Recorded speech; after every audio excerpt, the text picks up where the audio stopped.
سورۃ الاعراف کی آیت نمبر 103 الحمدللہ وکفی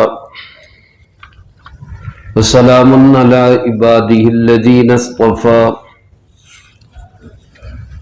خصوصا علی سید الرسل وخاتم الانبیاء وعلى آلہ واصحابہ الاتقیاء اما بعد فاعوذ باللہ من الشیطان الرجیم بسم اللہ الرحمن الرحیم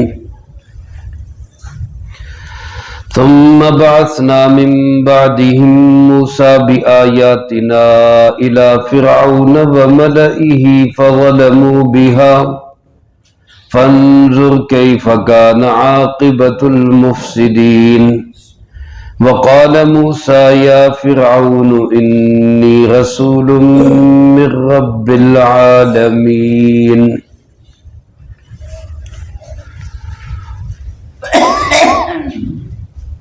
سورۃ الاعراف کے 8ویں رکوع سے اللہ رب العالمین نے انبیاء علیہم السلام کے واقعات کو بیان کرنا شروع فرمایا، جن کا مقصد یہ ہے کہ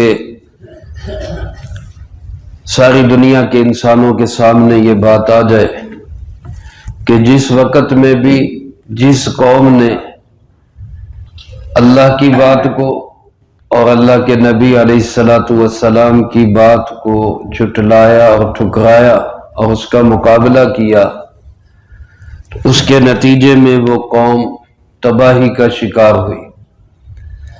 آج کے تمام انسانوں کو بھی یہ بات سمجھ لینی چاہیے، ساری دنیا کے تمام انسانوں کو، بالخصوص مسلمانوں کو، کہ جو کوئی بھی آج اللہ کی بات کو اور آج کے نبی امام الانبیاء سید الانبیاء جناب محمد مصطفیٰ صلی اللہ علیہ وآلہ وسلم کی بات کو ٹھکرائیں گے اور اس کا مقابلہ کریں گے تو اس کے نتیجے میں تباہی کے سوا کچھ نہیں ملے گا۔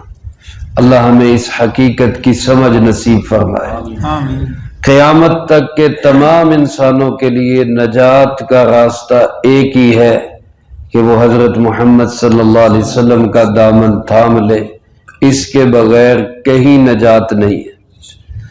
تو 5 واقعات پہلے بیان ہوئے، حضرت سیدنا نوح، حضرت سیدنا ہود، حضرت سیدنا صالح، حضرت سیدنا لوط اور حضرت سیدنا شعیب علی نبینا وعلیہم السلام۔ اس کے بعد اب اس آیت مبارکہ سے اللہ تعالیٰ نے 6 نبی علیہ السلام کا واقعہ شروع کیا ہے، اور یہ نبی حضرت سیدنا موسیٰ علی نبینا وعلیہ السلام ہے۔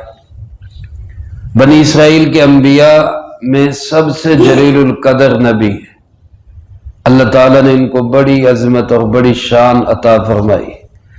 علماء نے لکھا حضرت سیدنا موسیٰ علیہ السلام حضرت ابراہیم علیہ السلام کی اولاد میں سے، ان کے بیٹے اسحاق کی نسل میں سے، اور حضرت ابراہیم علیہ السلام کے کوئی قریباً 700 سال کے بعد یہ دنیا میں تشریف لائے۔ حضرت یوسف علیہ السلام سے 400 سال کے بعد مصر میں حضرت موسیٰ علیہ السلام تشریف لائے۔ حضرت موسیٰ علیہ السلام کے آنے سے پہلے بنی اسرائیل، جو کہ حضرت یعقوب علیہ السلام کی اولاد کو کہا جاتا ہے، وہ مصر میں آباد تھے اور لاکھوں کی تعداد میں تھے، لیکن صفات سے محرومی کی وجہ سے وہ بادشاہوں کی غلامی کا شکار تھے۔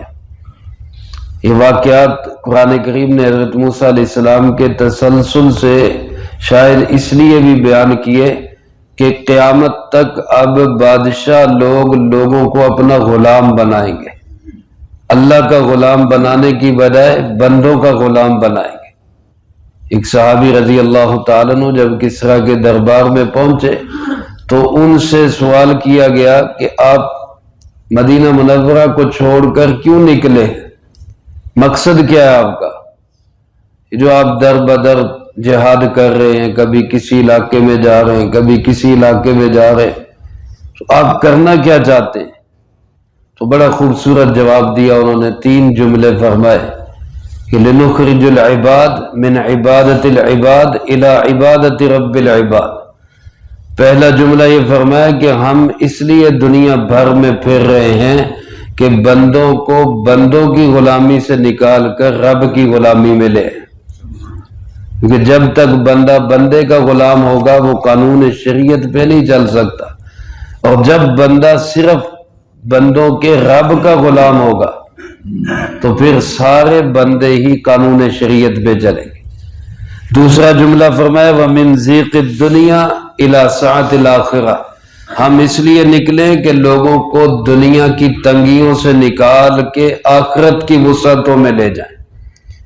اور تیسرا جملہ فرمایا وَمِن جَوْرِ الْأَدْيَانِ إِلَى عَدْلِ الْإِسْلَامِ، ہم دنیا میں اس لیے نکلے ہیں کہ دنیا بھر کے کالے اور گندے ظالمانہ نظاموں سے لوگوں کو نکال کر اسلام کے عادلانہ نظام کے نیچے لوگوں کو لے آئے۔ آج ہماری زندگی کا مقصد اور ٹارگٹ بھی یہی ہونا چاہیے کہ ہم بندے ہیں صرف کس کے؟ اللہ کے، اللہ کے سوا کسی کی بندگی نہیں۔ چونکہ فرعون نے بھی انسانوں کو غلام بنایا ہوا تھا، آج بھی آج کے فرعون انسانوں کو اپنا غلام سمجھتے ہیں۔ اس مناسبت سے اللہ تعالیٰ نے قرآن کریم میں حضرت موسیٰ علیہ السلام کے واقعے کو بہت زیادہ بیان کیا ہے کہ جو راستہ فرعون کی غلامی سے نجات کا تھا وہی راستہ آج کے فرعونوں سے ان کی غلامی سے نجات کا ہے، اور وہ راستہ ہے حضرت محمد صلی اللہ علیہ وآلہ وسلم والا راستہ۔ تو اللہ پاک نے یہاں پہ حضرت موسیٰ علیہ السلام، ہارون علیہ السلام ان کا ذکر کیا جن کا مقابلہ ہوا فرعون کے ساتھ۔ فرمایا ثم بعثنا، پھر ہم نے بھیجا من بعدہم، ان کے بعد، یعنی جن کے واقعات پہلے بیان ہوئے ان کے بعد ہم نے پھر بھیجا موسیٰ۔ اس کو بھیجا حضرت سیدنا موسیٰ علیہ السلام کو، بِآیاتنا، اپنی نشانیاں دے کر۔ یہاں علماء نے لکھا نشانیوں سے مراد تورات کی آیات بھی ہیں، اور نشانیوں سے مراد وہ معجزات بھی ہیں جو اللہ تعالیٰ نے حضرت موسیٰ علیہ السلام کو عطا فرمائے تھے۔ ایک معجزہ یہ تھا کہ لاٹھی کو پھینکتے وہ سام بن جاتی، ایک معجزہ یہ تھا کہ اپنے ہاتھ کو ایسے گریبان میں بغل میں ڈال کے نکالتے وہ ایسے چمکتا جیسے اس میں لائٹ لگی ہوئی، روشنی نکلتی۔ اس کے علاوہ اسی صورت میں آگے 2 رکوع کے بعد ان کے اور معجزات کا بھی ذکر آ رہا ہے۔ تو یہ نشانیاں یا آیات تورات، کوئی بھی نشانیاں اللہ کا پیغام لے کر موسیٰ علیہ السلام آئے، کہاں پہ آئے؟ الی فرعون کے پاس۔ فرعون مصر کے ہر بادشاہ کا لقب ہوتا تھا۔ بعض علماء نے لکھا ہے، مفسرین کرام رحمہم اللہ نے، کہ فرعون کا لفظ تفرع سے نکلا ہے۔ تفرع کا معنی ہوتا ہے تکبر کرنا۔ چونکہ یہ جو بادشاہ تھے یہ سارے متکبر تھے، اس لیے ان کا نام، ان کا لقب فرعون پڑ جاتا، متکبر اور تکبر کرنے والا۔ اور بعض نے لکھا ہے کہ یہ فرعون فروع سے نکلا ہے، اور فروع کا معنی ہوتا ہے بڑا بادشاہ، بڑا بادشاہ، گریٹ امپیریئر۔ چونکہ فرعون کا دعویٰ یہ تھا کہ انا ربکم الاعلی، اس وجہ سے اس کو فرعون کہا جاتا تھا۔ علماء نے اس کے نام بھی مختلف لکھے ہیں، بعض نے لکھا ہے کہ اس کا نام اعمسیس تھا، بعض نے قابوس لکھا ہے۔ خلاصہ یہ کہ مصر کے ہر بادشاہ کا لقب فرعون ہوا کرتا، جیسا کہ روم کے ہر بادشاہ کو قیصر کہا جاتا تھا، ایران کے ہر بادشاہ کو کسریٰ کہا جاتا تھا، چین والے اپنے ہر بادشاہ کو خاقان کہتے تھے، ہمارے ہندوستان پاکستان میں جب بادشاہ ہوتا تھا اس کو راجا کہا جاتا تھا، راجا مہاراجا، یہ نام اور ہوتے تھے، یہ لقب ہوتے تھے۔ تو فرعون کا نام آمسیس یا قابوس تھا، لیکن اس کا لقب فرعون ہوتا۔ تو اس فرعون کی طرف اللہ تعالیٰ نے موسیٰ علیہ السلام کو بھیجا، وَمَلَئِهِ، ملا سرداروں کو کہتے، ہم نوا یا آج کل کی زبان میں کابینہ کہہ لیں۔ فرعون اور اس کی کابینہ کی طرف اللہ تعالیٰ نے حضرت موسیٰ علیہ السلام کو بھیجا اپنی نشانیاں دے کر، فَظَلَمُوا بِهَا، لیکن اللہ پاک فرماتے ہیں انہوں نے ان نشانیوں کے ساتھ ظلم کیا۔ ظلم کس طرح کہ جو نشانیوں کا حق تھا وہ ادا نہیں کیا۔ آیات تورات ہوں تو مطلب یہ کہ تورات کی قدر نہیں کی۔ آج کل ہم مسلمانوں میں بھی اللہ ہمیں معاف فرمائے، قرآن کریم کی شدید ناقدری، شدید ناقدری، یعنی بے اعتنائی اور بے توجہی ایسی ہے کہ قرآن پڑھنے اور سننے کا وقت ہی نہیں ہے ہمارے پاس۔